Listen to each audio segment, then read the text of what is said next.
So things were looking up for the Marvel Cinematic Universe when they started shooting Deadpool 3.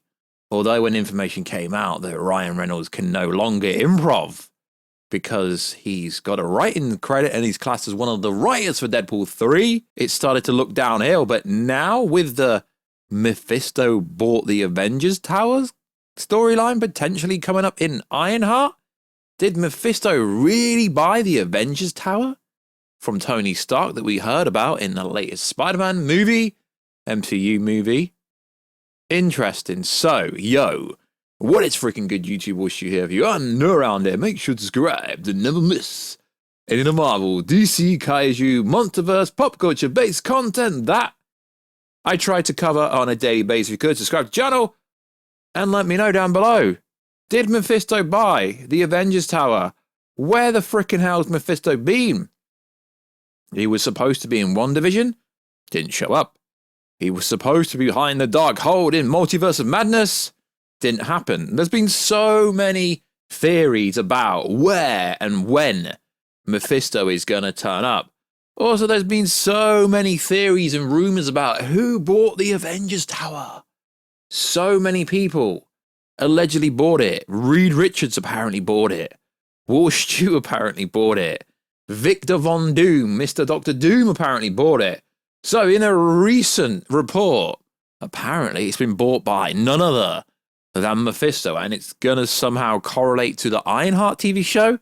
Well, all of a sudden, Marvel, you've given me a reason to potentially watch the Ironheart TV show. So, if you could, check us out on Instagram at WarStew to see the beautiful face behind the beautiful voice. And also, if you could, check us out on Twitter, WarStewG. Right, let's get into this report. So it is worth saying that this is not confirmed or verified by anyone. It's coming courtesy of Alex Perez from the Cosmic Circus website. Although I do think this is a very good source. They have got quite a lot wrong in the past. Well, not really wrong, but they've said stuff in the past that hasn't turned out to be true. And still, I cover their stories because this does sound interesting. And I do think Alex Perez does have pretty cool sources, so I will link it down below the article. So Tony Stark made a deal with the devil for the Avengers Towers. So since Spider-Man fans have been wondering who purchased the Avengers Towers from Tony Stark, as you may remember, a plot point from Homecoming finale centered around Happy Hogan supervising a moving of Stark technology and weapons from the Avengers Tower to their new facility in upstate New York with the help of Damage Control Jet. The selling of the Avengers Tower, while so significant of the climax of Spider-Man Homecoming, has been a plot point that has been left hanging since the film came out 6 years ago. Well, has there been so much secrecy about who purchased it? Many have speculated that the mystery benefactor from Ant-Man and the Wasp is the one behind the seedy underworld that is building a Marvel Cinematic Universe as well as purchasing the Avengers Tower from Tony Stark. Thankfully, we've been given permission from the Department of Damage Control to speak on this issue. So, although I do think they do have good sources, take everything with a grain of salt. Although this is one of the more reputable sources, although they have got things wrong in the past.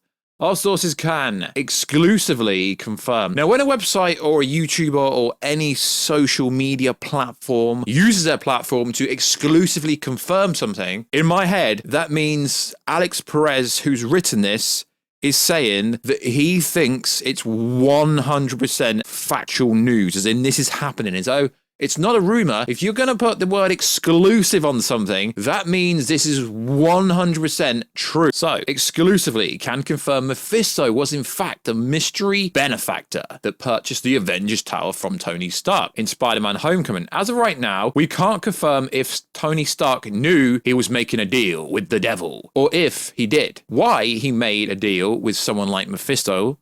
Although Mephisto, reasons for wanting the Avengers Tower, lines up with what we already know about the Ironheart TV show. So Ironheart, Riri Williams debuted in Black Panther Wakanda Forever, and we got a glimpse of what we can expect from her. Mephisto's fascination with technology is certainly intriguing. It fits the narrative of magic versus technology, story that Kevin Feige has alluded to in previous discussions of the show. Earlier today, Twitter scooper Can We Get Some Toast mentioned that the hood is still in tech for Mephisto in Ironheart. The question is why? With other insiders, My Time to Shine, add in, Mephisto in his human form, owning a technology company.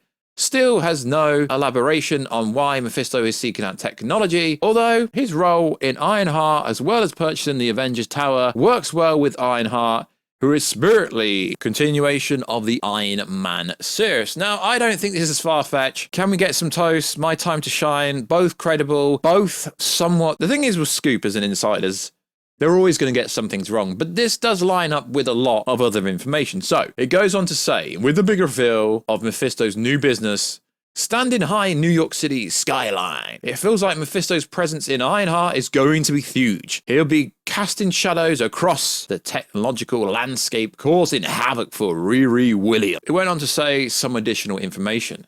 We have more information about Mephisto in Ironheart, which helps build a well-rounded picture of what to expect from the larger-than-life villain from Marvel Comics. Yeah, because people expected Mephisto to turn up in WandaVision, expected Mephisto to turn up in the Covenant Agnes Hart show that's coming out at some point, expected Mephisto to turn up in Multiverse Madness, but so far, Mephisto's been hiding in the shadows, but will be revealed in Ironheart. That sounds pretty cool. We can also reveal Mephisto's persona in the up-and-coming Ironheart show will mainly be a humoid, business attire, individual with his comic-accurate demonic form appearing only in certain parts of the show. Our sources have cited Fox and Netflix take on Tom Ellis, Lucifer, as inspiration for the version of Mephisto. If that's true, that is pretty cool because Lucifer was so damn good in the Lucifer TV show. Perhaps this decision makes sense storyline-wise, with Mephisto needing to blend in with those around him better, so as to not draw suspicion. However, having Mephisto appear as a normal human also cuts down on production time and money. Either way, it's going to be exciting to have some answers to the long gesturing questions within the MCU. Although I'm sure the introduction of Mephisto to the MCU will only lead to even more questions, especially as the supernatural side continues to evolve. Ironheart is expected to arrive on Disney Plus in 2024. Sounds pretty cool to me, to be fair. Although I was expecting the generic benefactor to be either the Ant-Man and Wasp person that appeared, or it to be Reed Richards, Mr. Fantastic from the Fantastic Four.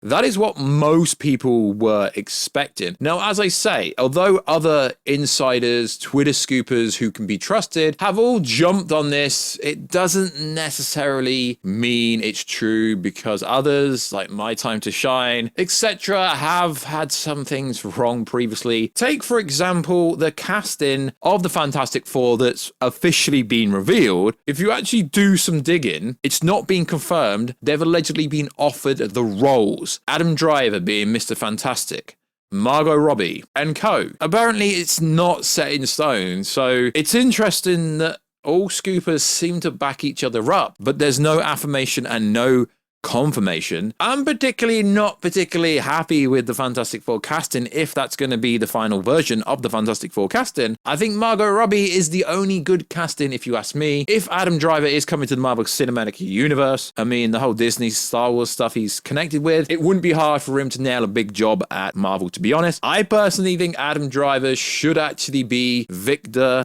Von Doom, aka Dr. Doom. Why? Because that makes a lot more sense. So it is cool that all the other insiders on Twitter are backing each other up when Can We Get Some Toast said, the hood is still intact for Mephisto. So it would make sense for Mephisto to own the old Avengers Tower. And then My Time to Shine's like, Mephisto in his human form, owning a technology company. That does make a lot of sense. It really does. And Mephisto is supposed to have some connections to Agatha all along. Agatha's TV series, if that ever sees the light day. So although Marvel's in a bad spot, they are kind of in a good spot because there is a lot of good things coming from Marvel.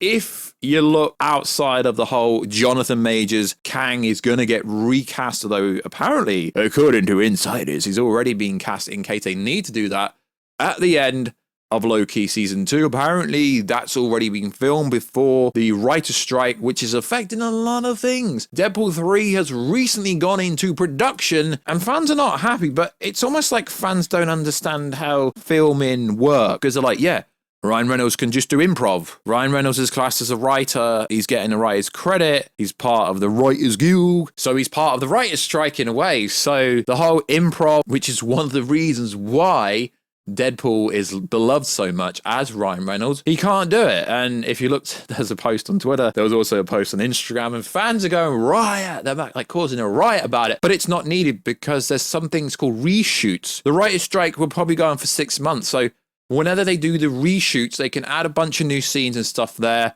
So at the moment with Deadpool 3, they can only film things that are scripted. You know, there's an actual plot, there's an actual script. They don't just freestyle the whole movie. It would never work that way. I don't know if you understand how film sets work, but each day is planned ahead of time with a schedule, with each actor, where they've got to be at each time, and they've got time slots where they've got to be. It's not a freestyle. Sure, bro, Ryan Reynolds may freestyle some stuff, but it's not as much as what people are making it out to be. So Deadpool 3 will still be just fine. It will still be pretty cool. Currently filming in England, London, and then obviously it will film in other places around the world. It was confirmed that it started shooting the 23rd of this month. And if the internet is to go by, it's looking like Halle Berry has dyed her hair the same color as Storm, ironically.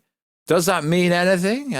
Maybe not. But if you're going by plot leaks, we've done a plot leak video. It is looking like this movie is gonna basically be an X-Men movie meets Deadpool meets Let's Kill the X-Men Universe kills the Marvel Universe, because it looks like it's gonna be Multiverse of Madness on, because Halle Berry currently has hair that looks like she's gonna be Storm in Deadpool 3, and it's looking like a lot of the X-Men characters could or may appear in Deadpool 3. So Kevin Feige's got a lot of questions to answer. He's got a lot of things to come out and say. He really's got a lot of things to come out and say. So, as we know, a lot of changes has been made to Kang's Dynasty because Jeff Loveness is a scooper. Apparently, he was a scooper.